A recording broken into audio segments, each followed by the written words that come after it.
have letter and report. What do we remember from register? Afan, we talked about this yesterday. Can you tell me? What do we mean by the register of writing? Or Alina, you can also tell me because we discussed this before as well. Yeah, it's formal and informal. Very good, excellent. So technically speaking, this is basically an understanding of the formality or the informality according to your audience. Your audience will be defining it for you, whether your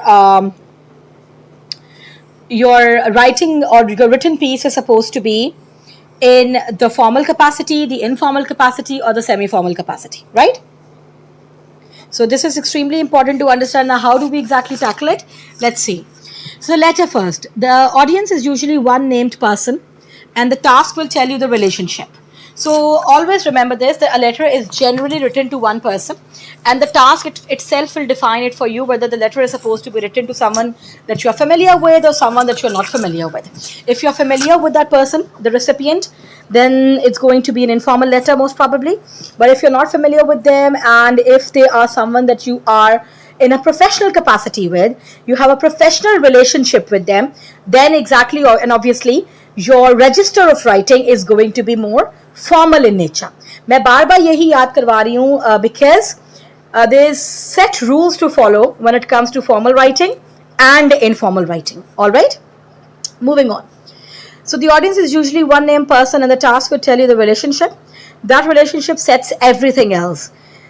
A letter to a friend can be awry, can be wiry, can concede things, can leave a thought unfinished. A letter to an official body cannot do any of those, because obviously when it comes to a friend or a friendship, you are writing to someone who knows you, perhaps, right? Maybe there's even some inside jokes in between you guys as well. Does that make sense? Yes. So obviously, Yes. given that fact, given your relationship, the content of your letter, the style of writing can be informal. The wry means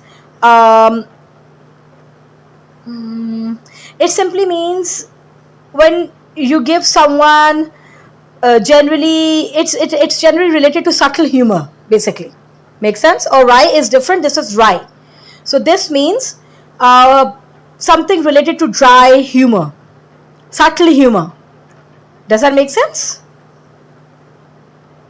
Yes. So it rhymes with cry or dry. So wry. Okay? All right. Opening. You greet the reader and reach the point within 2 lines. The strongest openings answer something the reader has asked or explain why you're writing now rather than earlier. Okay, this is extremely important to understand, that when it comes to your IGCSE, you are not supposed to, lead, or there is no particular, you could say, marks for a very fancy format. You know what I'm saying? If you wish to write the address, the date and all that, that's fine. Even if you nod and you just start off with dear, that is fine too. Does that make sense? But obviously a greeting is Yes. supposed to be there and the sign off is supposed to be there. Those are important, obviously. Moving on. The strongest openings, acha. So, for example, you are talking about, let's suppose, inviting your cousin to spend vacations with you, summer break with you, let's suppose. In this case, what you need to understand is that no matter what happens, the first few lines of your paragraph, that should define the agenda of your letter. Your reader, they should not be left guessing. Does that make sense? Do we understand that? Yeah. Okay, all right. Let's move on. Paragraphing. One paragraph for each bullet is the safe minimum. Stronger answer, let the bullets overlap where the material genuinely connects. So the letter reads as though rather than as a list. So it's obviously not going 1, 2, 3, so on and so forth. So make sure you follow through it in this sense accordingly. In this case, what you need to understand is that bullet points need to be adhered to. But yes, if your bullet points are connecting, you can overlap as well. That depends on how well you can go about this. All right. So that comes with practice. Okay, beta. Now, finish where the purpose finishes. Please do not go beyond. Please do not write extra. Please do not write irrelevant. Make sense? Yeah. Okay. A letter of advice ends on the advice, not on a farewell paragraph. I think that goes without saying. So this would genuinely depend on your own writing. It will genuinely depend on the topic itself. Does that make sense? Okay. Yes. Voice. Direct address keeps the form alive. You asked, you should also know.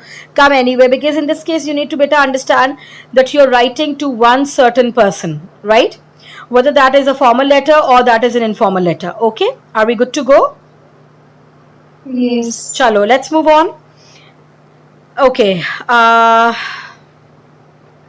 Time is often wasted. Okay, I want you to focus on this. Time is most often wasted on an address block. On I hope this letter finds you well, and on a closing paragraph which summarizes the letter just read. So make sure that generally speaking, Cambridge adheres to a proper greeting and a proper sign off, and obviously whether the bullet points were adhered to or not. This is what Cambridge mainly care about. Does that make sense? The rest of it all you wish to write, that's fine. Go on, go ahead with it. It's okay. G, Afan, all good, beta?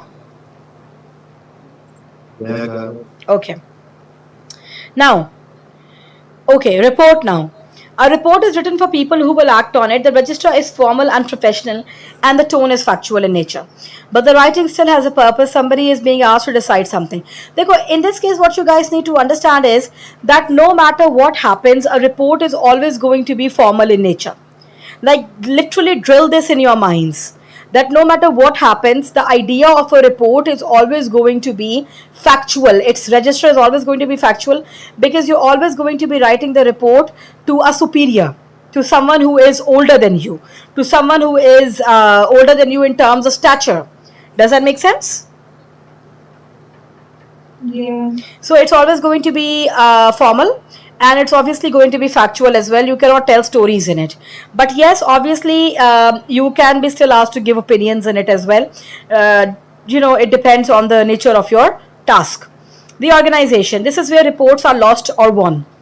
Group the material by topic and put it in the order the reader needs it, which is rarely the order of text C. Short headings make that organization visible. They are acceptable but not required. I would still suggest that you go ahead with subheadings when it comes to a report, क्योंकि report में एक title भी होता है. So there's a main heading and then there can be subheadings as well. ठीक है? Introducing each content point of the paragraph. Does that make sense? Do we understand so far?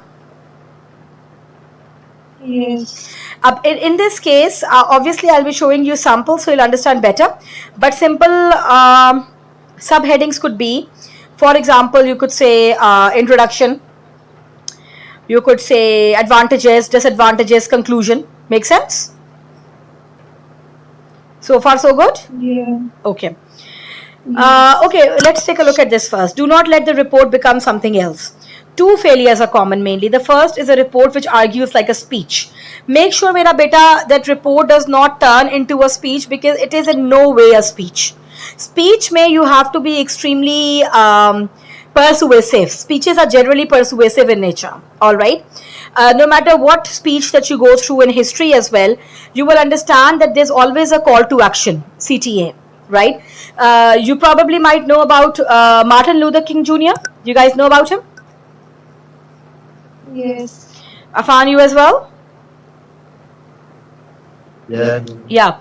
So we understand that Martin Luther was an activist. He was someone who spoke for the African American rights in America, for the Negroes of America. And he gave a very famous speech, I Have a Dream. In that speech, he talked about how he envisioned black boys and black girls coming together and playing with white boys and white girls. That is the America he envisioned, and he was particular about his stance. We knew what he was talking about, we knew what he wanted, and there was a direct call to action in that sense as well. So speeches are always going to be more persuasive in nature, but Report, not so much. Report is more. Sorry? What was that? Nothing, sorry. Okay, it's okay. But what do you call it? As opposed to a speech, report is not going to be persuasive in nature. It could be more discursive in nature, actually.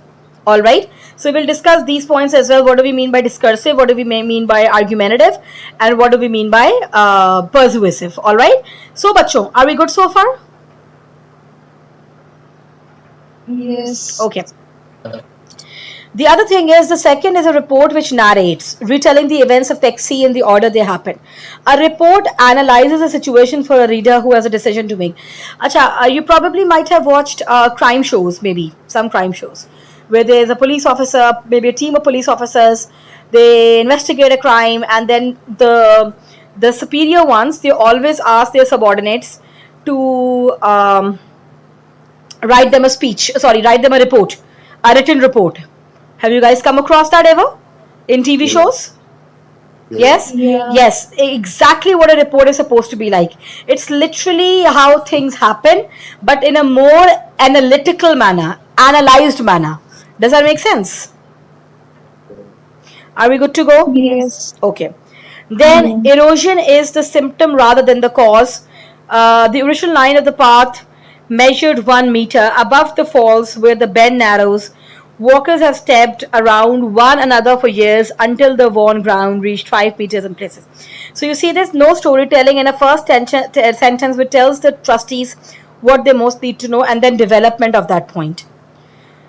This was a model abstract, a few lines to an understanding of a report, and then lastly we have recommendations, where the task asks what should happen next. Give numbered recommendations which follow from the evidence you have just set out. Each one should be traceable to something in the passage. Ab dekho, this beta goes without saying. I don't think I can stress on this point enough. Regardless of however you are analyzing your genres of writing, make sure that they all come back to the passage one way or the other. Because your entire logic itself is the passage. Does that make sense? Yeah. Yes. Okie dokie. Now, next up we have a speech and an article. Now, as I told you that speech is more persuasive in nature. Speech has an audience sitting in front of it. Obviously, we're writing it down on paper, but the audience of the speech is going to be right there in front of you. All right, generally speaking, that's the idea. Everything follows from that. Direct address, questions the listeners are invited to consider, and a sense that this person has stood up for a reason. Does that make sense?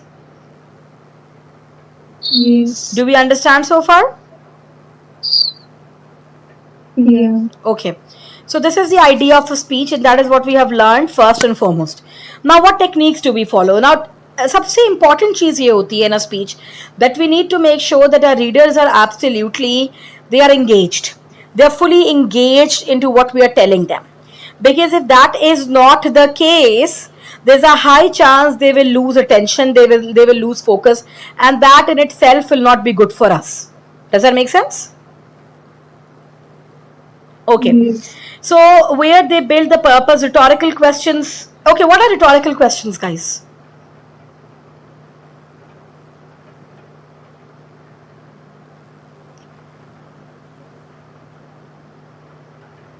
They're basically simple questions like, have you done this or something like Okay.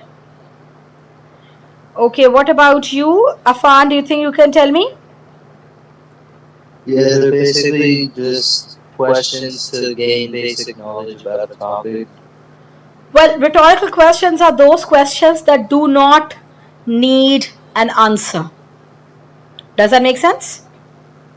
They don't require a direct answer. For example, if I say, nice weather, isn't it? That is a rhetorical question. Make sense? Do we understand? that. Yes. We all eat food, don't we? Now, obviously, this does not require an answer. Do we understand so far, bachcho? Yeah. Okay, let's move on then. Okay, so rhetorical questions. What are inclusive pronouns?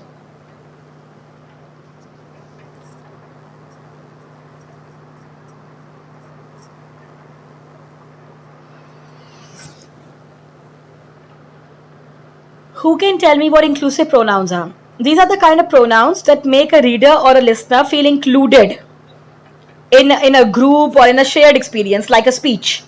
So, for example, pronouns like we, us, our, ours. Make sense?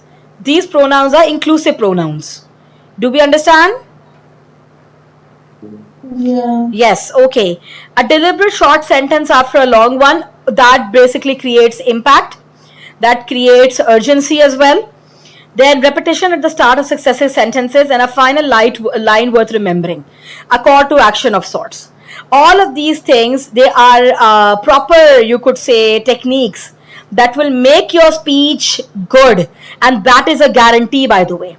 If a speech comes in and you end up using such techniques, it's a guarantee that you will do good. You can also add in anecdotes as well. What are anecdotes, guys?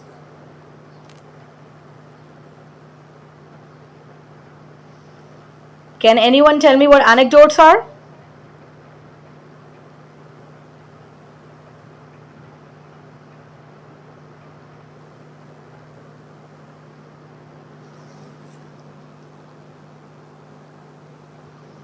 And no idea?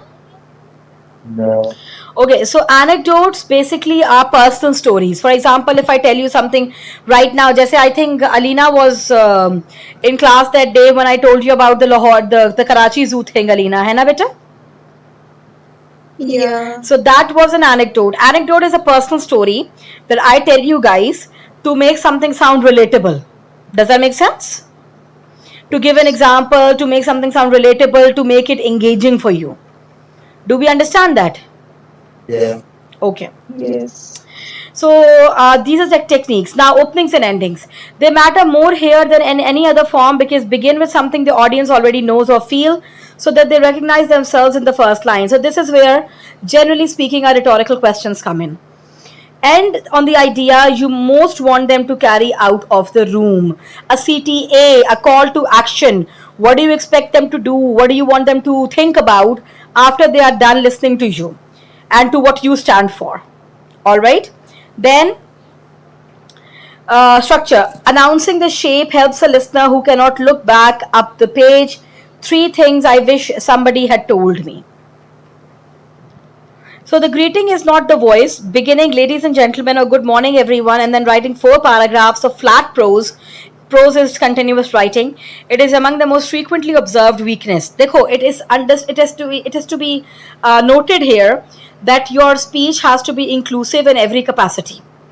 All right, and your voice should not get flat at any point at all. Make sense?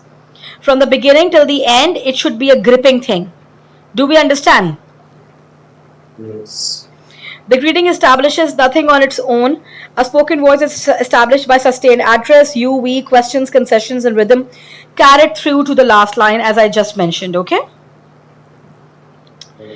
And lastly, it's a model extract. You have all seen the hut by now, so you know what 8 beds in 1 room looks like.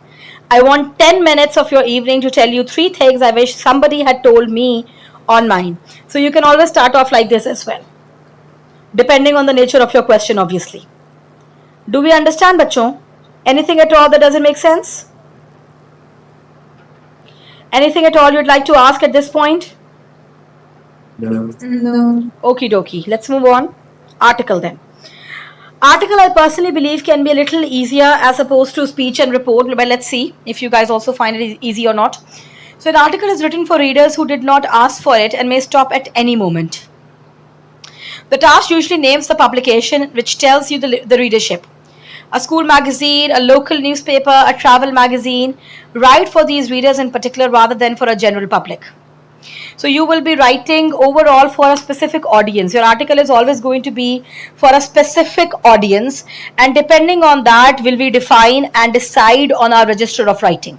Does that make sense? Okay.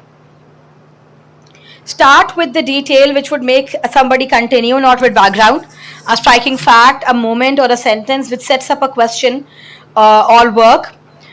Background can wait for the second paragraph where it will be read then. But make sure that the first line or the first paragraph sets the pace in the most interesting and catchy manner possible. Does that make sense? and balance. Articles inform and comment both. Pure information reads like a leaflet, and pure opinion reads like a speech. So make sure it's a balance between these two things. The best response shapes the material from text C for the reader and allows a view to emerge from the selection itself. Good so far? Yeah. I know this all might sound superficial to some extent at this point. All of this, however, will make more sense once we actually go through this. Okay? Like in terms of the model responses. Okay, beta? Okay. Okay. Headlines and presentation. Now, this is important when it comes to articles. A headline is not required and no marks are awarded for one. A short headline is a quick way of signaling the form and of fixing your own angle. So include one if you wish. I would suggest that you include a headline. Alright? One major title, one major heading should be there. Does that make sense, bacho? Yeah. Bylines, columns, invented photograph captions, and decorative layout are nothing. Please don't get into that. That will only waste time. Presentation conventions signal the genre, register, structure, and development are what is marked. Alright? So, register, structure, development, these are the points that you're basically gaining marks on. So far, so good? Yeah. If there's anything at all that does not remotely make sense, please ask before I move on. I feel like I'm going a little quick, making a little bit of haste with it all. I hope I'm not making haste. Are you guys able to follow entirely? It's fine. Okay. Yeah. Yeah. A model abstract. A footpath does not wear out in the middle. It wears out at the edges, and on a hollow ridge, it wore out because of people who were being polite. Acha. Alina, just to mera better define this for you, all these model abstracts are coming from a text C that we read yesterday. It's a part of this PDF, alright? So all these extracts are basically coming from there. Okay, beta? So not to be confused, okay? Okay. Okay. You can actually go through it later on as well if you wish or if you want to. Anyway. So you see an angle rather than an introduction. The reader is given something to disagree with immediately. Again, it will make more sense with practice. Journal and interview, the last two. These last two are not part of your paper 2 directed writing response. Okay? So please understand that these two genres will only be tackled or they will only be understood when it comes to this question only. You will not be expected to know about them for paper 2. Now, a journal is basically written for the writer. There's nothing to persuade which changes the register entirely. It's private, it's reflective, it's willing to admit things that cannot be and would not be said out loud. So obviously it is in the first person throughout. That again goes without saying. So position yourself in time. Decide exactly when the entry is being written because everything depends on it. An entry written on the first night cannot know how the summer ends. An entry written at the end can look back and hindsight in the single richest source of development available in this form. So basically, beta, you have to understand that journal is only written for private means. It is your own musings. It is your own reflection. Does that make sense, Afan? Okay, Alina has joined in again. Alina, can you hear me? Alina, am I audible? Yeah. Okay, moving on then, we are understanding the second point of journal. Position yourself in time. Which simply means that make it clear when you're writing the journal entry in relation to the events that you are trying to describe or you are describing. Alright? Does that make sense? Yes. So make sure that you are very, very specific about this. So for example, if you are writing something, imagine a character or you yourself, you have spent a summer traveling, let's suppose, and you're writing a journal entry. So if you're writing during the summer, you will not know what will happen next. So you can write down, I wonder what the next few weeks will bring. Because journal entry is a day-to-day kind of a thing. Alright? But let's suppose if you write on the final day, then you would know exactly all that happened during the entirety of the summer, but again, not what will happen afterwards. So you could simply say that, I can't believe the summer is already over. Tomorrow I'll be heading home. Make sense? So basically, journal writing controls what a writer is allowed to know. in realistically speaking in real time. Make sense? Yes. So position yourself in time, mentally place yourself, at the exact moment the journal entry is being written, and only reveal thoughts, feelings, and knowledge that realistically the writer could have at that moment. Make sense? Don't muse about things that have not happened yet. Does that make sense? Yes. Okay. Then we have chronology. Obviously, chronology is very important. A journal may move about in time, but the reader must always know where they are. Signal every shift. Chronology simply means arranging events in the order in which they happened. All right. Again, yes, strict chronological order is not necessary. The writer can move backwards or forwards in time, but to the reader, it should be clear enough. When they're moving backwards, you should know. When they're moving forward, you should know in between. If you cannot do that, stick to chronology. Make sense? Yeah. For that, you would use certain discourse markers: present, tonight, this morning, 3 months ago, so on and so forth. Make sense? So signal every shift properly. And then beta, we have the idea of feeling, very important. Show it through what the writer noticed, counted, avoided, or could not stop thinking about, rather than by naming the emotion. Very, very important. So you have to show the writer's emotions through their thoughts, through their reactions, not through naming emotions. I was angry, I was sad. No, you could say something like this, that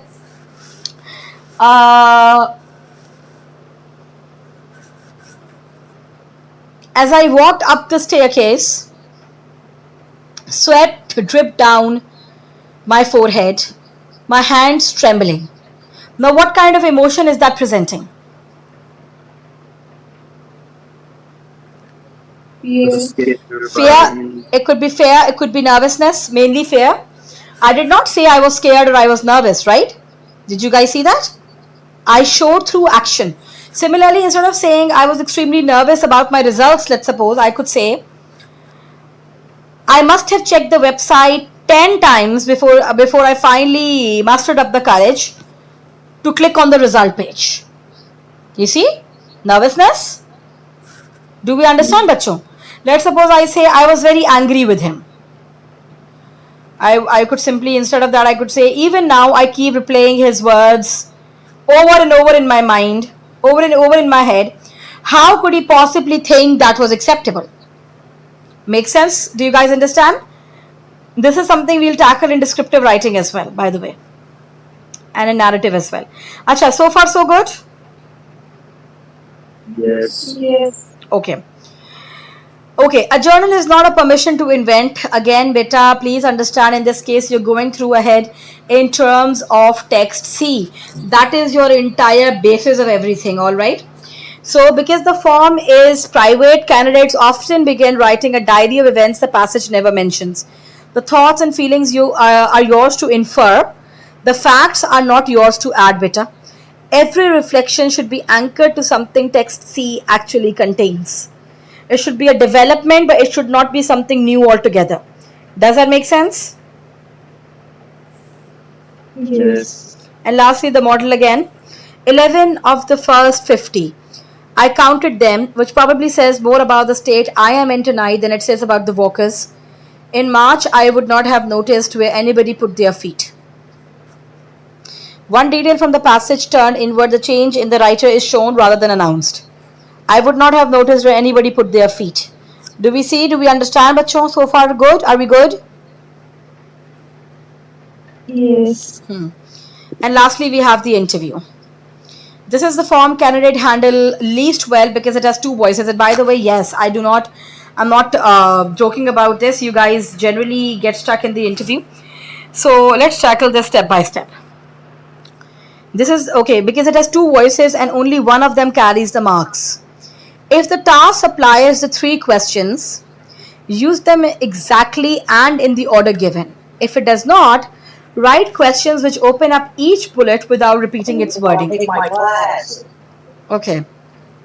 Okay. All right. So moving on. So anyway, there's two voices. What do we mean by two voices? Afan, please mute yourself for a bit better. the two voices are, the first is the interviewer, the ones who asks the questions, and the other one is the character or the interviewee, the one who is giving the detailed answers, right? Now, the interviewer is mainly to prompt the character. So the voice we focus on is the interviewee. Does that make sense? Do we understand?